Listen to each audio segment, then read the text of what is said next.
bom dia, boa tarde, boa noite, os meus queridos irmãos e irmãs, e todas as pessoas recentes, os que pela primeira vez hoje estarão conosco, nos acompanhando no ensinamento da maravilhosa palavra do nosso Deus. Também gostaria de cumprimentar todos aqui, os irmãos que estão comigo. Deus abençoe todos vocês, e vocês podem sentar nos seus lugares. Nós estamos muito felizes e contentes pelos milagres, pelas maravilhas que Deus faz a cada dia nas pessoas. A forma como Deus cura as pessoas, a maneira que Ele usa para fazer os seus milagres. E eu creio que o Senhor, ele destaca muito a sua igreja, porque se o Senhor fosse diretamente fazer os milagres, as pessoas não iriam valorizar, elas não parariam para pensar: quem fez esse milagre na minha vida? Por que eu fiquei curado de um dia para o outro? As pessoas não valorizariam. Por isso, Deus usa às vezes estas circunstâncias para mostrar às pessoas que esta igreja, a Igreja de Deus Ministerial de Jesus Cristo Internacional, é a obra, é a congregação que o Senhor vem formando há mais de 50 anos. Portanto, esta é a forma como Deus convence as pessoas para que elas se reúnam, se congreguem no lugar que elas deveriam estar, no verdadeiro lugar. Então, agradecemos ao Senhor por isto, e nós temos que valorizar o nosso Deus e cuidar muito da nossa vida espiritual, valorizá-la, porque este é o caminho no qual Deus nos colocou. E se menosprezarmos a palavra de Deus, se não dermos valor para ela, se não obedecermos ao Senhor cumprindo os seus mandamentos, o Senhor então vai se enraivecer contra nós, vai nos rejeitar, vai se esquecer de nós, vai nos ignorar. Assim como diz em Hebreus, diz que nós seremos comparados com a terra quando cai nela a chuva, mas que ao invés de produzir erva proveitosa, ela gera espinhos e abrolhos. Então diz que ela merece ser queimada. E assim acontece com os seres humanos quando eles menosprezam a palavra de Deus, quando eles não cumprem a palavra do Senhor, os seus mandamentos, quando as pessoas não buscam estar em dia com Deus, acertados com Ele, estando em comunhão com o Senhor e ganhando a sua bênção, a graça de Deus. Portanto, nós estamos aqui nesta luta contínua. Todos os dias lutamos contra o nosso inimigo que coloca muitas armadilhas e obstáculos no nosso caminho, para que nós não agrademos ao nosso Deus. Mas nós temos que ser fortes, corajosos, lutar e seguir em frente, enfrentando o inimigo com poder, com autoridade, com o conhecimento do nosso Deus. É esse o trabalho que nós temos, é essa nossa luta. Então temos que seguir em frente. E eu gostaria de cumprimentar especialmente os irmãos da Quênia, lá na África. Eu sei que lá estão se congregando, eles não têm uma igreja ainda lá, creio. Eu acho que eles ainda não têm os cultos continuamente, mas eles assistem os ensinamentos por meio da internet. E eu sinto que eles estão muito felizes no Senhor, porque eles conheceram ou estão conhecendo o verdadeiro caminho do nosso Deus. Então, eu gostaria de cumprimentar todos vocês com muito carinho, porque eu sei que vocês não perdem um ensinamento. Que meu Deus abençoe vocês grandemente. Também gostaria de cumprimentar todos os irmãos e as irmãs nas igrejas em todos os países da América Latina, da América nos Estados Unidos, na Europa, as ilhas, e na Ásia, na África, onde a Igreja do Senhor já está lá. O Senhor permitiu uns grupos, os irmãos no Japão, nas Filipinas. Bem, não consigo falar de todos, mas eu cumprimento todos. Que meu Deus abençoe vocês, sigam em frente. Eu sinto muita felicidade da palavra do Senhor estar naqueles lugares e do Senhor estar se manifestando também com grande poder. Então, hoje vamos continuar com o nosso ensinamento.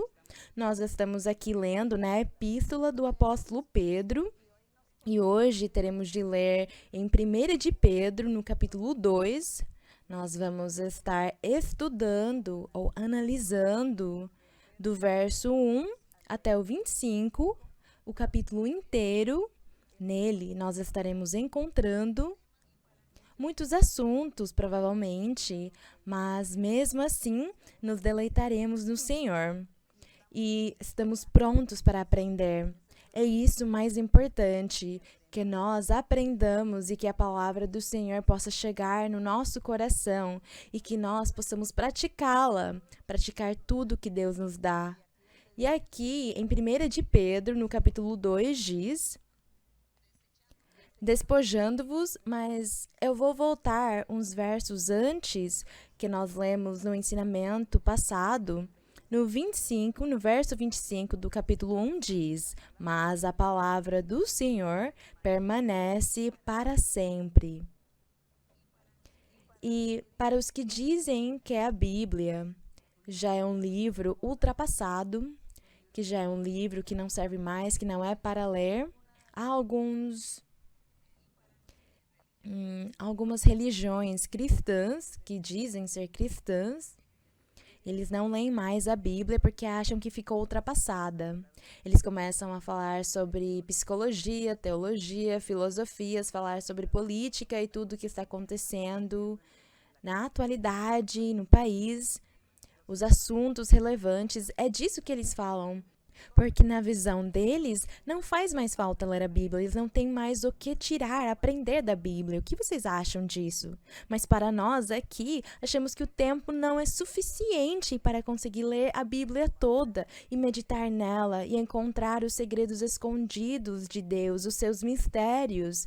Então aqui diz que a palavra do Senhor permanece para sempre. Então ela não fica ultrapassada. E a palavra do Senhor que nós temos é a Bíblia, que é a palavra escrita, mas nós também temos a profecia, as visões, os sonhos, as revelações. Eles também são palavra de Deus. É a forma que Deus usa para se manifestar na vida dos seres humanos. Então, agradecemos ao Senhor, diz aqui que a sua palavra permanece para sempre. E esta é a palavra que vos foi anunciada pelo Evangelho a todos os crentes. Agora sim, no 2:1. Despojando-vos, pois, ele disse, crentes, irmãos e irmãs em Cristo Jesus, despojem-se de toda malícia, de todo engano, hipocrisias. Mas a hipocrisia não é somente ser hipócrita com outros seres humanos, com o seu próximo, mas acontece também com Deus. A hipocrisia também abrange, porque há muitas pessoas que se tornam hipócritas com Deus. Mas como acontece essa hipocrisia? Quando você finge. Quando você vem na igreja, no meio da congregação, você ora, você lê, você canta, você busca a Deus, mas na verdade está fingindo. Inclusive, você pode até estar no púlpito, mas estar fingindo, aparenta. Mas no privado, você deixa ver com todas as suas ações erradas da sua carne como você realmente é. Então, na verdade, o pecado está reinando no coração dessa pessoa. E isso é o que chamamos de hipocrisia com Deus. Então, quando o apóstolo diz aqui que temos que deixar todas essas coisas, temos que deixá-las nas nossas relações com as outras pessoas, mas também não sermos hipócritas com Deus, sermos sinceros e não fingir diante das pessoas que eu tenho temor de Deus e eu amo a Deus, mas não é assim, porque na minha vida privada eu sou a pessoa mais pecadora que tem. Não deveria ser assim, porque isso é hipocrisia com Deus. Também diz aqui invejas e todas as murmurações, tudo o que for errado. Nós temos que deixar isso. Por quê? Porque o Senhor se sacrificou na cruz do Calvário por nós. Ele deu a sua vida. Porque Ele quer que nós façamos o que é bom, o justo, o reto, que nós amemos a Deus, que sigamos as suas pisadas, o seu exemplo, que deixemos tudo isso de lado, já que o Senhor fez tanto por nós. Portanto, no verso 2 diz: Desejai, como crianças recém-nascidas, o genuíno leite espiritual não adulterado, para que por ele seja-vos dado crescimento para a salvação. O genuíno leite espiritual é a doutrina de Deus, é aprender os bons comportamentos que Deus quer de nós.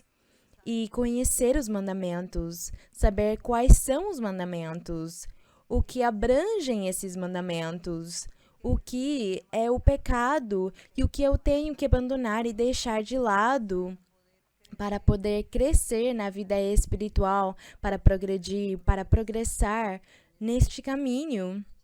E diz aqui que este genuíno leite espiritual não deve ser adulterado, como se ele estivesse nos ensinando que a doutrina, os mandamentos do Senhor podem ser adulterados, porque alguém pode inventar, criar doutrinas erradas para ensinar a congregação.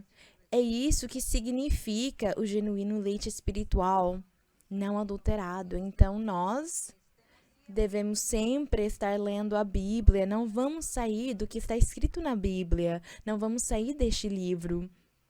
Porque mesmo que as pessoas critiquem e digam que não servem mais, este é o livro que nos ensina a verdadeira doutrina de Deus, o verdadeiro conhecimento de Deus. É o que nos ensina como nos conduzir, como buscar o Espírito Santo, os dons. Se não estivesse aqui escrito neste livro, então nós não poderíamos ter recebido nenhuma dessas coisas espirituais. Portanto, é muito importante este livro. Mesmo sendo um livro que tenha sido tirado, ou por causa do tempo, das guerras, das perseguições, tenham queimado ou tenham feito desaparecer algumas coisas que estavam escritas, que o Senhor permitiu que fossem escritas pelas pessoas daquela época, os escrivãos que escreviam tudo que eles viam e ouviam, o que eles sabiam e aprendiam a respeito de Deus. Mas também temos aqui o Espírito Santo, que esteve com os apóstolos, com esses grandes homens de Deus, e os inspirou, lhes revelou a palavra para que escrevessem as coisas exatamente como elas aconteceram. Agradecemos ao Senhor por isso. E o apóstolo Paulo, ele testificou que ele esteve alguns anos no deserto aprendendo o evangelho e que o Senhor mesmo foi quem lhe ensinou todas as coisas que ele deixou escritas. Então agradecemos ao Senhor porque o Espírito Santo esteve sempre com a sua igreja, com a sua congregação, e é por isso que nós não nos sentimos enganados e sabemos que o caminho no qual estamos é a verdade de Deus, é o verdadeiro. E aqui diz: desejai o genuíno leite espiritual, quer dizer, a doutrina espiritual que não seja adulterada, para que por essa doutrina, esse leite espiritual, seja-vos dado crescimento para a salvação. Glória ao Senhor. Diz: se é que já haveis provado da benignidade do Senhor. E aqui no verso 4 diz: chegando-vos a ele, ao Senhor, ele sendo a pedra viva, rejeitada pelos homens, mas para com Deus escolhida e preciosa, essa pedra. Aqui eu vou lembrar novamente do que nós já falamos sobre Pedro, quando o Senhor disse para ele: quem as pessoas dizem que eu sou? Todos deram uma resposta diferente, mas Pedro disse: tu és o Cristo, o Filho do Deus vivo. E o Senhor respondeu para ele e ele lhe disse: o teu nome é Pedro e significa pedra. Portanto, tu és uma pedra.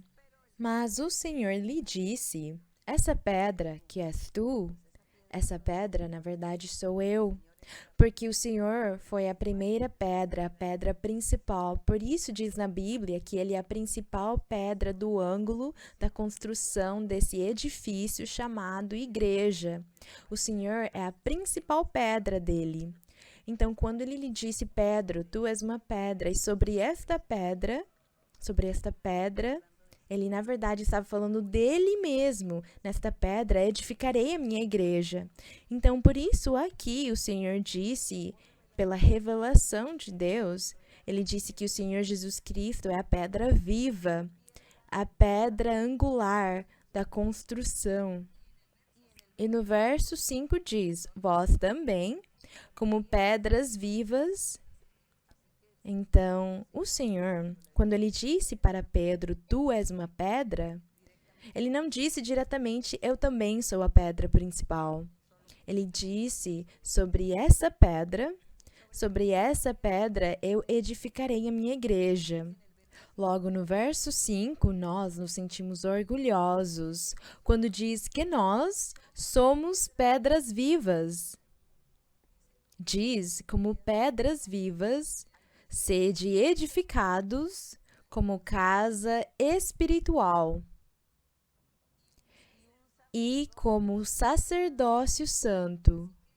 Portanto, esta igreja já não é mais física, este templo do Senhor, ou este tabernáculo não é mais físico, como foi na antiguidade, na época de Moisés, até chegar nos reis, onde houve um tabernáculo e logo em seguida teve o templo majestuoso construído pelo rei Salomão. Esse templo era físico e Deus ordenou que ele deveria ser enfeitado com os melhores materiais, com todas as riquezas. Ele deveria ser ornamentado, porque esse templo era o simbolismo do templo futuro, que seria o coração dos crentes do verdadeiro Evangelho de Cristo. Portanto, o coração dos crentes também deve ser enfeitado com essas pedras preciosas, com essas joias, com essa majestosidade espiritual, porque é isso que Deus quer dos seus filhos, dos seus crentes. Por isso aqui diz então que essa casa é espiritual. É por isso que nós, como o templo agora já é espiritual, e é o próprio crente, o Filho de Deus, é o templo do Senhor, é um templo espiritual. Agora nós não ficamos mais preocupados em enfeitar com pedras preciosas, nem ouro, nem prata. Não ficamos tão preocupados em criar um templo físico, fazer um salão, uma loja, um lugar onde os crentes possam se reunir, enfeitado dessa forma. Porque isso já não significa nada para Deus. E o que realmente tem um significado para Deus é o templo espiritual, o nosso coração, a nossa conceitualização sobre Deus ou sobre a vida eterna. Então, aqui diz que somos edificados como essa casa espiritual e que somos sacerdotes. Somos sacerdotes. Na antiguidade, tinha sacerdotes que ministravam no templo. E os sacerdotes na antiguidade, diz na Bíblia, que eles sacrificavam animais para oferecer diante de Deus como ofertas. Mas agora, nós continuamos fazendo o mesmo, porque diz que o sacerdócio somos nós somos os sacerdotes e nós oferecemos sacrifícios espirituais. A oferta é espiritual. É o meu bom exemplo, o meu bom testemunho, a minha vida santa e reta. É isso que eu ofereço a Deus. E são esses os sacrifícios, porque nós temos que sacrificar da nossa alma os prazeres, as paixões do mundo, todos os prazeres que a carne pode exigir de nós. E nós sacrificamos essas coisas para viver uma vida reta com o Senhor. Porque então eu poderia dizer, por exemplo, essa pessoa tem inveja de mim, então eu também vou ter inveja dela. Aquela pessoa tá mentindo para mim, me enganando, então eu também vou enganá-lo, eu também vou mentir para ele. Essa pessoa está me insultando, me xingando, eu também vou fazer o mesmo. Ele não está me cumprimentando, então eu também não vou cumprimentar. É isso que geralmente as pessoas que não conhecem a Deus fazem. Mas então o que eu deveria fazer? Conhecendo os caminhos do Senhor, eu preciso me sacrificar. Se você me ofendeu, eu vou ficar quieto. Se você tiver inveja de mim e estiver me insultando, eu vou ficar quieta, não vou dizer nada, não vou falar igual. Eu vou me submeter, eu vou deixar que me humilhem, que falem o que quiserem para mim. E eu vou ficar quieta e eu não vou dar em troca, pagar para eles da mesma forma que eles estão fazendo comigo.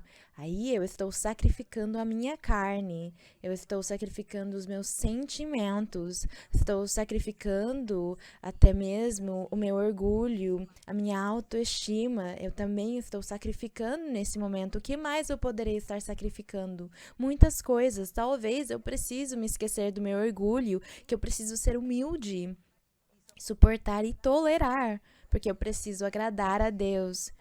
Esses são os sacrifícios que nós temos que oferecer diante do Senhor como sacerdotes de Deus. Temos que sacrificar muitas coisas, porque o inimigo todos os dias, ele vem contra nós para nos fazer mal, para nos perseguir, para nos fazer desistir e desmaiar, desanimar, para que enfraqueçamos, para que duvidemos, para que voltemos atrás. Então eu preciso sacrificar os meus instintos, eu adormeço eles e sigo em frente, agradando a Deus. Portanto, são esses os sacrifícios que os sacerdotes faziam antigamente, só que eles sacrificavam animais e ofereciam diante de Deus. Hoje somos nós esse sacrifício vivo, somos nós. Mas é isso. As pessoas nunca pensam, mas o que eu deveria sacrificar para Deus? Seja humilde. Quão difícil é ser humilde. Deixe o seu orgulho. É tão difícil deixar o orgulho. Eu não deixo ninguém me humilhar. Ninguém pode vir me humilhar. Mas é isso que temos de fazer. Porque se você não fizer, você não estará sendo um sacrifício espiritual. Devemos oferecer sacrifícios espirituais. Temos que mudar, nos moderar, ter paciência, misericórdia, simplicidade, suportar a afrenta, suportar os insultos, suportar tudo que os outros quiserem fazer contra nós, por sermos crentes do Senhor. Tolerar. E o Senhor será quem cobrará deles por nós. Ele é o único. Diz na Bíblia que Ele nos vingará.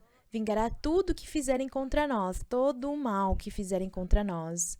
Quando o inimigo usa as outras pessoas para virem contra nós. Então, esses sacrifícios espirituais, agora sabemos o que são. Agora sim, vamos conseguir entender melhor no verso 5, quando diz: vós também sois pedras vivas, sede edificados como casa espiritual e sacerdócio santo, para oferecer sacrifícios espirituais aceitáveis a Deus por meio de Jesus Cristo. Porque o Senhor Jesus é quem nos ajuda a mudar, Ele nos ajuda a transformar as nossas vidas. Por isso, o Senhor Jesus Cristo sempre disse para as pessoas: quem crer em mim, nascerá de novo, nascerá com um homem, uma pessoa nova. Porque quem crer em mim, diz que será renovado, nascerá novamente, será uma nova pessoa, uma criatura nova.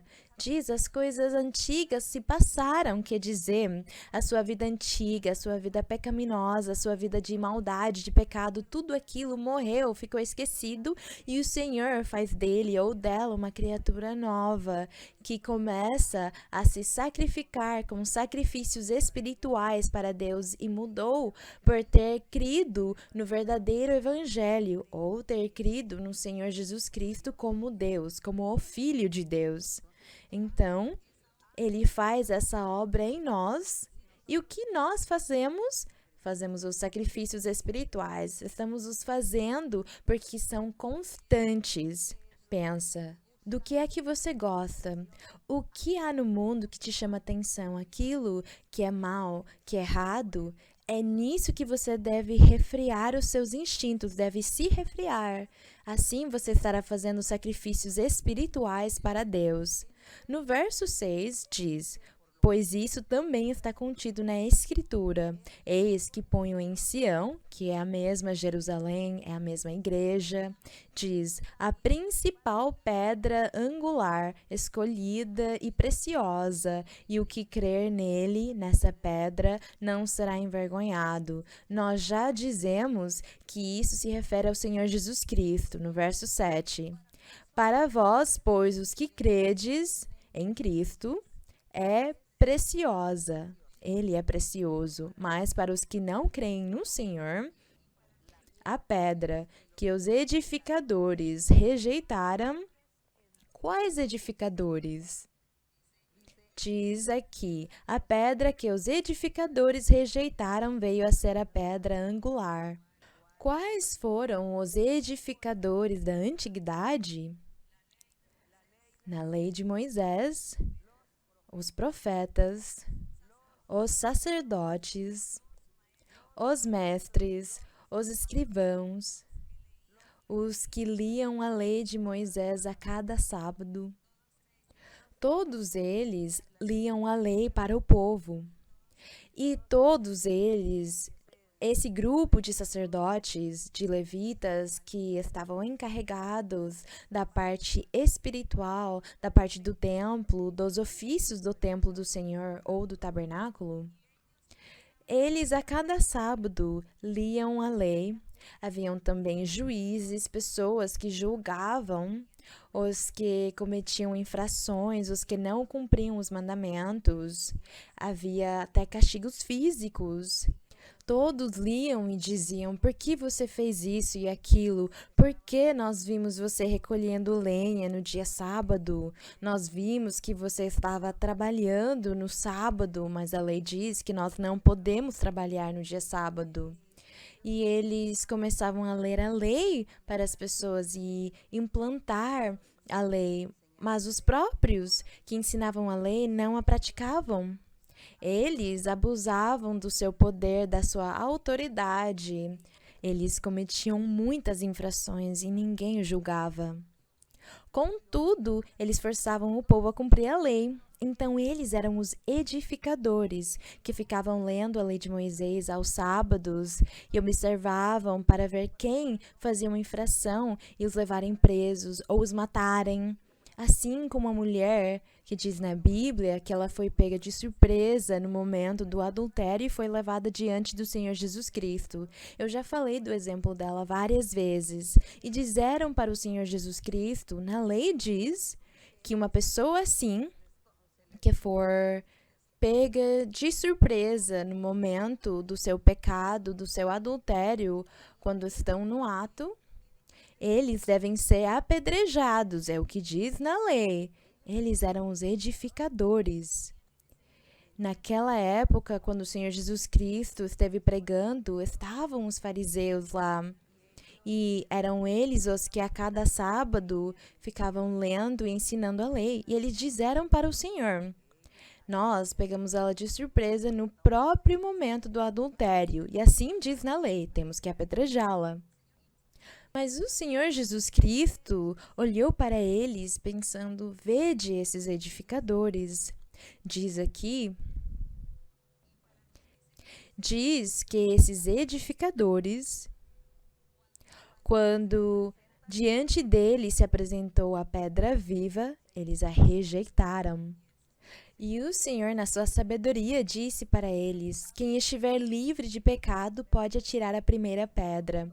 Mas como todos eles perceberam, eles ficaram pensando, se nós mentirmos, se formos enganá-lo dizendo que eu não tenho pecado só para tirar uma pedra, é capaz dele me expor diante de todo mundo, expondo todas as infrações que eu já fiz na minha vida e me fará envergonhar. Então, melhor ficar quieto e ir embora. Todos eles pensaram a mesma coisa e foram embora. E quando o Senhor levantou o seu olhar, ele olhou e não tinha mais ninguém. E ele disse para a mulher, nenhum dos que te condenaram está aqui? E ela disse, não, todos eles foram embora. Ele disse, eu também não vou te condenar, mas tens que te arrepender. Não podes fazer adultério novamente, não faças de novo. Mas nós estamos falando dos edificadores aqui, dessa pedra que serviu como tropeço para os edificadores. Então, agora sim, diz no verso 7, agora sim vamos entender bem quando diz que é a pedra que os edificadores rejeitaram, porque eles rejeitaram o Senhor, o menosprezaram, não creram nele. Mas diz aqui que ele veio a ser a pedra angular. E a pedra de tropeço, no verso 8. E pedra de tropeço e rocha de escândalo. Por quê? Porque o Senhor Jesus Cristo serviu como tropeço para os que ensinavam a lei de Moisés e forçavam o povo a cumprirem essa lei. E o Senhor veio revelar e ensinar um outro caminho, um método de salvação diferente. Ele lhes ensina uma forma mais fácil e simples de ganhar a vida eterna, mas eles não quiseram crer nem aceitar. Eles o rejeitaram e o conduziram à morte. Por isso, diz aqui que ele serviu como pedra de tropeço e rocha de escândalo, porque eles caíram, dizendo que eles sabiam muito, que eles tinham a razão, que eles conheciam toda a doutrina do Senhor, eles tinham certeza daquilo que pregavam, mas o Senhor lhes mostrou o contrário.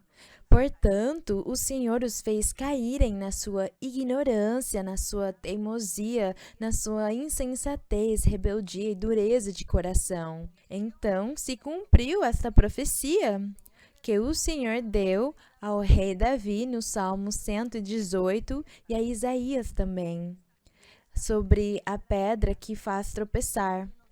E nós hoje damos a glória ao nosso Deus, porque nós amamos esta pedra preciosa e queremos nos refugiar nela, porque é este o nosso refúgio para passar o vento forte, o que é mal, as tribulações, as perseguições, o dia mau, a perseguição do inimigo que vem contra nós. Então, nessa pedra, nós nos refugiamos, glória a Deus.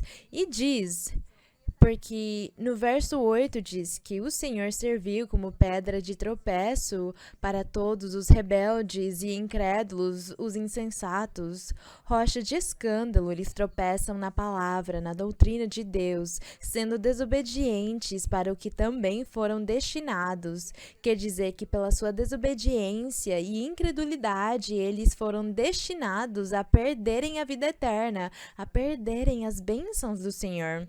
E no verso 9, mas vós sois linhagem escolhida, sacerdócio real, nação santa. Então, é por isso que já não há mais uma nação física, uma nação santa física. Vocês sabem que existe uma nação, um país chamado Israel, e lá existe a cidade de Jerusalém, que na antiguidade era onde Deus permitiu que Salomão fizesse o templo. Foi lá onde Deus enviou os profetas a profetizarem para as pessoas, para o povo, para os reis. Eles, como não creram no Senhor, no nosso Deus, Deus os destruiu e ele acabou com esse povo. Até o último rei que teve em Israel, que foi o rei Ezequias. Aí foi o fim da história desse povo físico, dessa cidade física, desse templo físico, desses sacerdotes físicos. Tudo finalizou, os profetas, os sacerdotes, tudo acabou aí.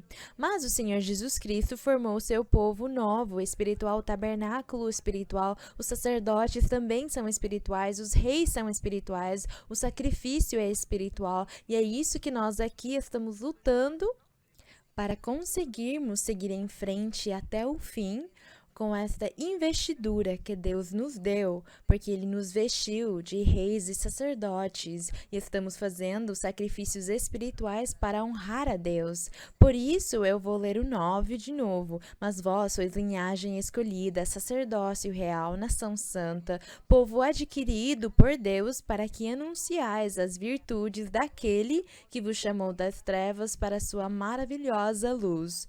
O nosso Deus enviou o Senhor Jesus Cristo, Ele nos anunciou estas virtudes, foi Ele quem nos deu, Ele nos chamou das trevas para a luz, e foi Ele quem nos deu estes títulos maravilhosos de real sacerdócio, nação santa, povo escolhido.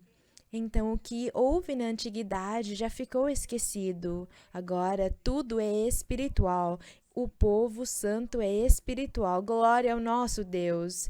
E aqui no verso 10 diz: os que em outro tempo não erais povo, mas que agora sois povo, se referindo aos gentios, diz aqui mas que agora sois povo de Deus, que não tinhas alcançado misericórdia de Deus, mas que agora alcançaste a misericórdia de Deus, porque o Senhor deu o seu evangelho para todas as pessoas em todos os lugares do mundo.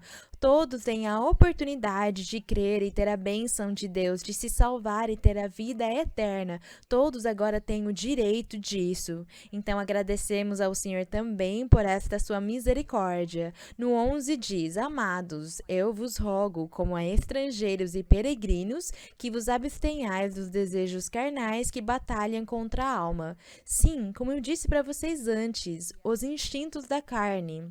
Nós temos que lutar contra eles, porque isso é o que chamamos dos sacrifícios espirituais que devemos fazer. E também temos que lutar para continuar cantando, orando, lendo a Bíblia, buscando a Deus, louvando a Deus e agradando a Deus. Tudo isso faz parte dos sacrifícios espirituais. No verso 12 diz: Mantendo boa a vossa maneira de viver entre os incrédulos, para que no que vos caluniam como a malfeitores. Aqui o apóstolo estava falando do grupo de judeus naquela época, porque tinham pessoas dos gentios que os criticavam e diziam para eles: vocês, os judeus, mataram o Senhor Jesus Cristo, o perseguiram, mataram, vocês não creram nele. Então é disso que o apóstolo está se referindo neste verso 12. Diz: mantendo boa vossa maneira de viver entre os gentios, para que, no que os gentios caluniam de vocês, os judeus, como sendo malfeitores por terem crucificado ao Senhor Jesus, que eles, ao invés disso, possam glorificar a Deus no dia da visitação ao observar vossas boas obras, que eles acabassem glorificando, louvando a Deus, se todos dessem bom testemunho, para que eles não murmurassem mais que eles eram malfeitores, mas que eles vissem que esses judeus que tinham se convertido ao cristianismo tinham esses dons espirituais e dessem esses frutos, se manifestando com bom exemplo, brilhando no evangelho do Senhor Jesus Cristo. Dessa forma, eles não teriam nada do que falar dos seus irmãos judeus cristãos. Aqui no 13 diz: por causa do Senhor, submetei-vos a toda instituição humana, quer seja o rei como a superior. Então aqui ele está ensinando que a igreja, que os crentes, e como esses crentes são pessoas de todos os lugares do mundo, de todas as nações, porque na antiguidade o Senhor formou o povo de Israel e eles tinham os seus governantes e as suas leis. Mas como o Senhor agora disse: eu vou salvar as pessoas no mundo todo, quem crer em mim será salvo no mundo todo, então há diferentes governos, há diferentes leis em muitos lugares. Então, para evitar, vocês todos devem se submeter aos governos que há em cada país. É o que o Senhor está dizendo aqui neste ensinamento. Então, diz no 14, que era aos governadores como enviados por ele para castigo dos malfeitores e louvor dos que fazem o bem. Então, aqui ele quis nos fazer entender que poderiam haver governadores maus ou bons, dependendo também do povo que fosse bom ou mau. No 15, porque esta é a vontade de Deus, que, fazendo o bem, façais emudecer a ignorância dos homens insensatos. Quer dizer, ele disse para eles: vocês devem se submeter aos governos, porque o Senhor, ele viu os seus crentes, a sua igreja no mundo todo, em todos os países, em todos os idiomas, e eles tinham que se submeter aos seus governos para assim conseguir viver e para que ninguém fosse os perseguir, nem condená-los, nem castigá-los por não estarem se submetendo às leis. Então diz: porque esta é a vontade de Deus, que fazendo o bem façais emudecer a ignorância dos homens insensatos, como livres, mas não como os que têm a liberdade como pretexto para encobrir a malícia, mas sim como servos de Deus. Falando sobre a liberdade, por quê? Porque na lei de Moisés havia muita repressão com os crentes, ou com o povo, na verdade. A lei exigiu muitas coisas deles. Deus colocou muitos fardos difíceis que o povo tinha de cumprir.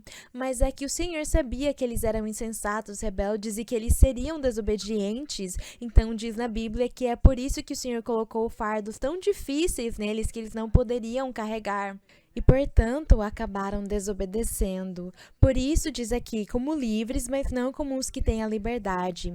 Porque no Evangelho do Senhor Jesus Cristo há liberdade, porque o Espírito Santo faz as pessoas ficarem livres, tira delas as tendências pecaminosas, então as pessoas ficam livres, elas não estão mais presas a regras como na lei de Moisés, onde se você infringisse a lei já era imediatamente castigado, você ia ser levado preso ou ia morrer, tinha muito castigo físico. Mas no Evangelho do Senhor, o castigo físico é diretamente dado pelo Senhor, não pelos seres humanos. Então é por isso que no Evangelho do Senhor temos a liberdade. Deus nos deu a liberdade para que nós possamos decidir por nós mesmos e digamos, vou fazer a vontade do Senhor, vou seguir neste caminho ou não quero fazê-lo.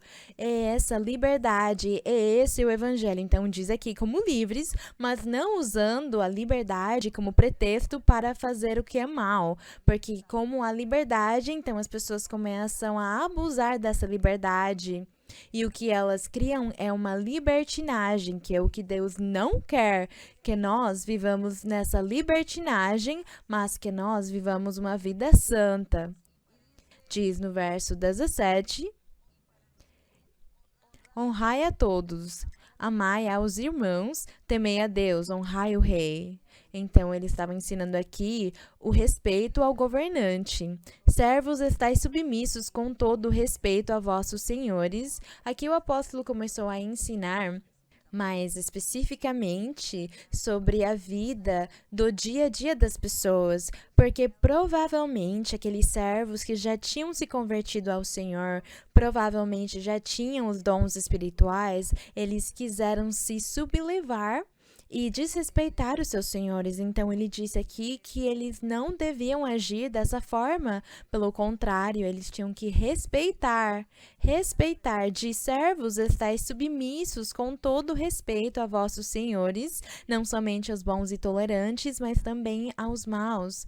Provavelmente, eles tinham senhores ou donos deles, chefes deles maus, como nós temos hoje também. E temos que respeitar e deixar tudo nas mãos de Deus, porque hoje também os crentes do Senhor estão sujeitos ou estamos sujeitos a chefes e pessoas que nos dão ordens, que nos mandam fazer coisas e temos que nos sujeitar e respeitá-los. O Senhor nos ordena que temos que respeitar. Pode ter uma pessoa que fala, mas eu tenho todos os dons espirituais, então agora é eu que vou falar, você não pode falar nada comigo, você deve me honrar porque eu sou isso e aquilo. Não é? Eu sou a maior, eu sou o profeta, o apóstolo, você não sabe quem eu sou?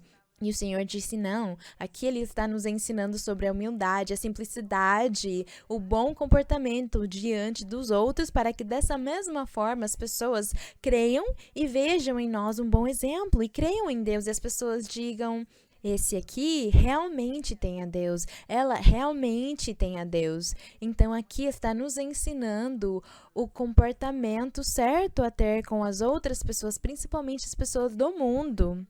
Porque entre nós, os crentes, nós já sabemos que temos que nos amar como irmãos, não é?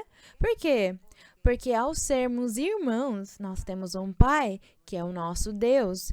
E se todos formos irmãos, temos que nos amar, porque somos a família de Deus. Mas aqui também está nos ensinando que nós temos que saber agir com as pessoas de fora, as pessoas do mundo e com as autoridades na nossa vida.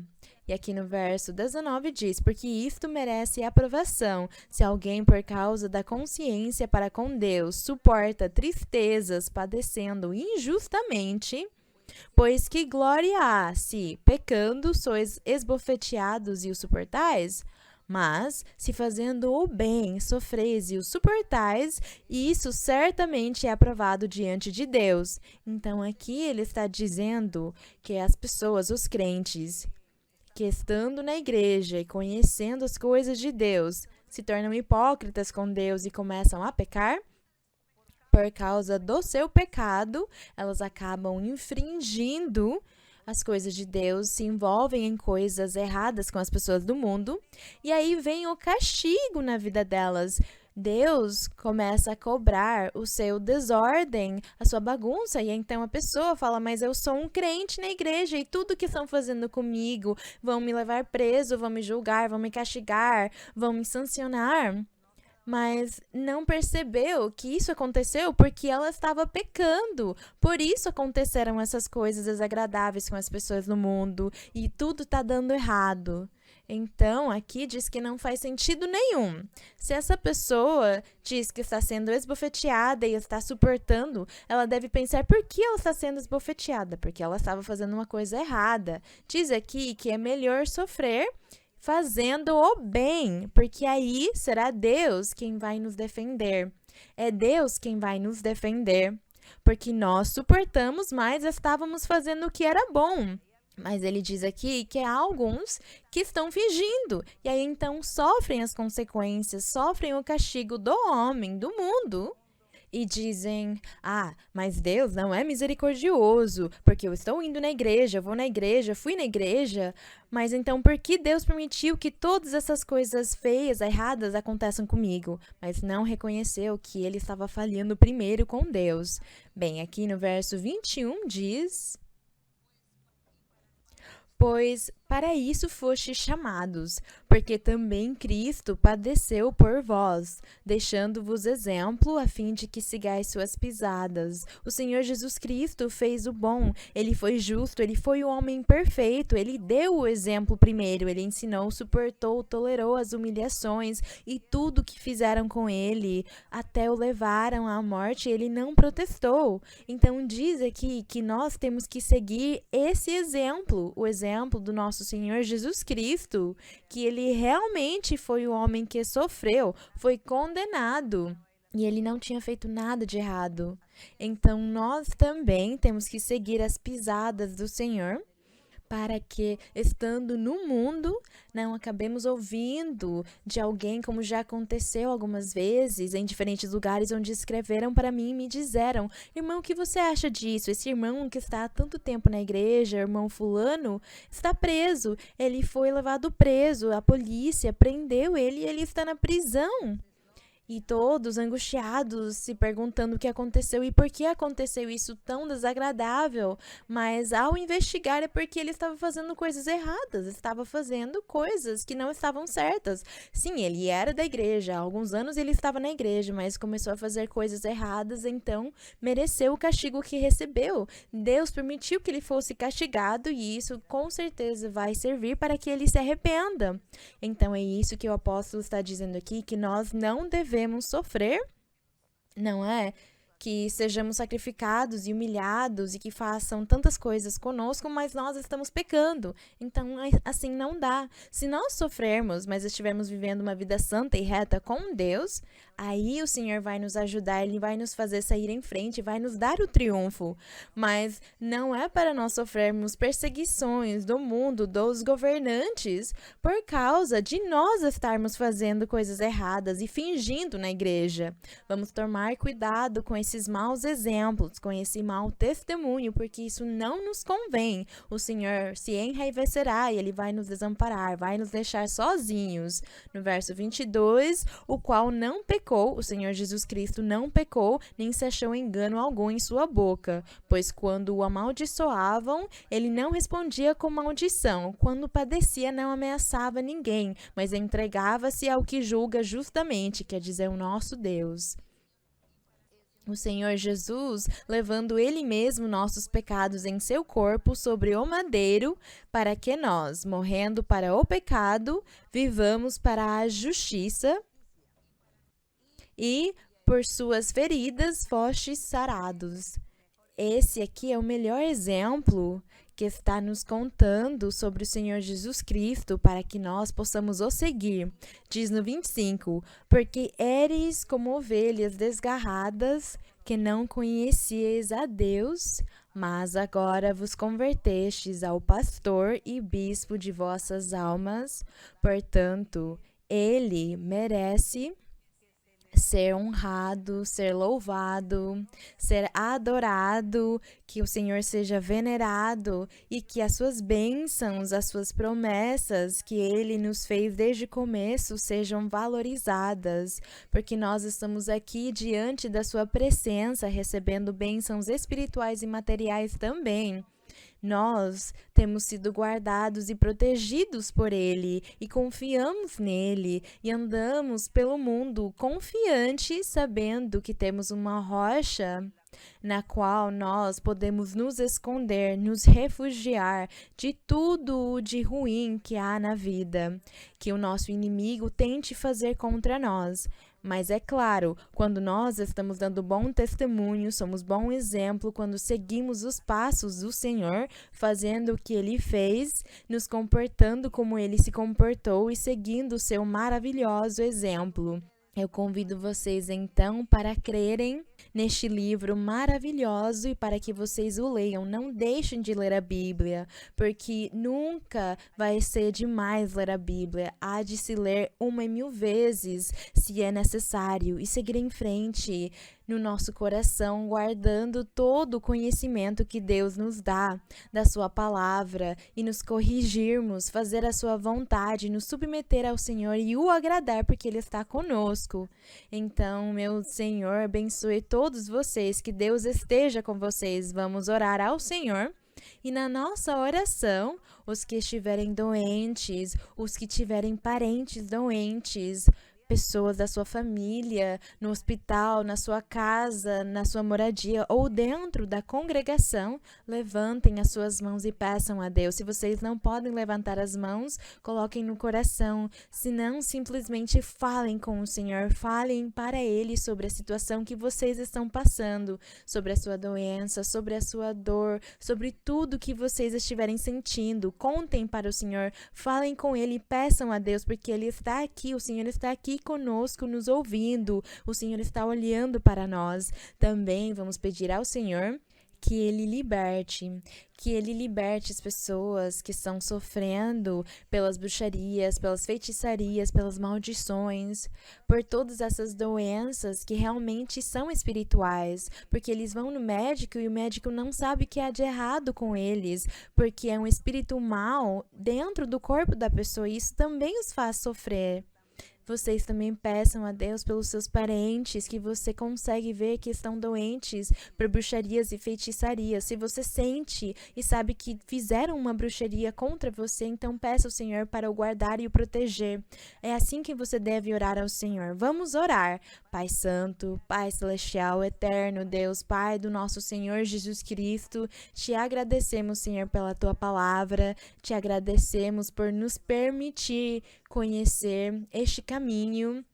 Obrigada por nos segurar pela mão e nos conduzir ao caminho da perfeição, por nos ensinar dia após dia a Tua palavra, os Teus caminhos, as Tuas sendas, os Teus caminhos direitos. Obrigada, Eterno Deus. Obrigada, Pai Celestial, pela Tua misericórdia, pelo Teu amor. Obrigada por nos ouvir. Obrigada porque Tu estás conosco, ouvindo o nosso clamor, Pai Celestial, Eterno Deus. Neste momento, Senhor, há milhares que estão clamando a Ti, estão pedindo a Ti, pedindo por curas, porque seus corpos adoeceram, porque eles têm parentes que estão doentes também, com diversas doenças, o meu Senhor, que existem e que fazem as pessoas sofrerem. Eu te peço, Pai, que ouças a oração, que ouças o clamor de cada um. Olha, Senhor, para a sua dor, para as suas doenças e também, Senhor, olha para a sua tristeza, para a desolação das pessoas que sofrem de doenças psicológicas, dessas doenças espirituais, como as bruxarias, as feitiçarias, as maldições. Senhor, estende a Tua mão e liberta cada um. Rompe, quebra essas cadeias, as ataduras diabólicas, destrói esses espíritos maus, os repreende, Senhor, não permite que essas pessoas sofram, que continuem sofrendo por causa desse flagelo. Bendito Senhor, estende a tua mão, tira essas doenças, cura, limpa, liberta, Senhor, tira as dúvidas, o temor, tira a incredulidade de alguns, Senhor.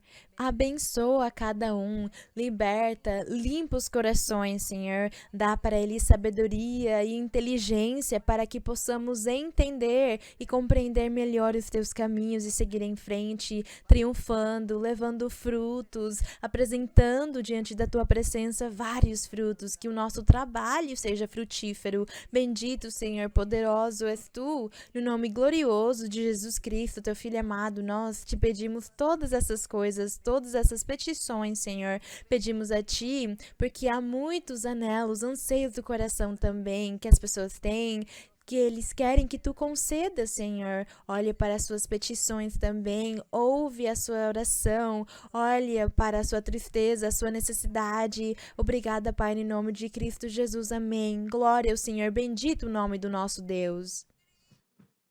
Cristo es la roca de poder. Escóndeme, escóndeme, hasta que pase, oh Señor, la tempestad. Escóndeme, escóndeme con tu poder. Cristo es la roca de poder. Él calmará la tempestad. Tú eres Jesús, mi Salvador. Escóndeme, escóndeme con tu poder. Cristo es la roca de poder. Escóndeme, escóndeme, hasta que pase, oh Señor, la tempestad. Escóndeme, escóndeme con tu poder. Cristo es la roca de poder. Él calmará la tempestad. Tú eres Jesús, mi Salvador. Escóndeme, escóndeme con tu poder. Glória ao nosso Deus. Muito obrigada aos meus queridos irmãos e irmãs e todas as pessoas. Que o meu Deus abençoe vocês e até mais. Para as crianças, os beijinhos, porque senão vão reclamar depois. E para vocês, um forte abraço. Deus abençoe. E para os irmãos, para vocês também, Deus abençoe. Muito obrigada.